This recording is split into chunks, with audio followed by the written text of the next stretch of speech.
মাঠের ভেতর Lamine Yamal মানে ড্রিবলিং, গতি আর অবিশ্বাস্য সব মুহূর্ত। কিন্তু মাঠের বাইরের জগতে বার্সেলোনা তারকার পরিচয়টা একেবারেই আলাদা।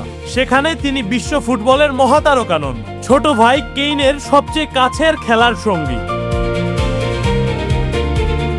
কখনো দুই ভাই একসঙ্গে গাইছে জনপ্রিয় কোনো গান, কখনো লামিনের সঙ্গে তাল মিলিয়ে নাচছে খুদে কেইন, আবার কখনো নিজের মতো করে অদ্ভুত সব অঙ্গভঙ্গি আর মুখভঙ্গিতে হাসিয়ে তুলছে সবাইকে। ক্যামেরার সামনে থাকলেও কেইনের মধ্যে নেই কোনো জড়তা। গান শুরু হলেই কণ্ঠ মেলায়, বিট বাজলেই শুরু হয় নাচ। কখনো বড় ভাইয়ের উদযাপন নকল করে, আবার কখনো নিজেই তৈরি করে নতুন কোনো স্টাইল।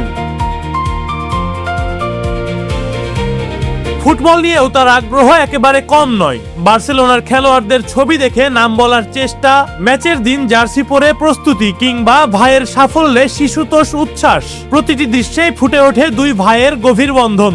ইউরো জয়ের উৎসব থেকে ব্যালন ডিওরের ঝলমলে মঞ্চ, লামিনের জীবনের বড় মুহূর্তগুলোতেও পাশে থেকেছে কেইন। তবে কোনো ট্রফি কিংবা তারকা খ্যাতি নয়, দুই ভাইয়ের সম্পর্কের সবচেয়ে সুন্দর দিক তাদের সহজ, স্বাভাবিক আর প্রাণবন্ত সময়গুলো।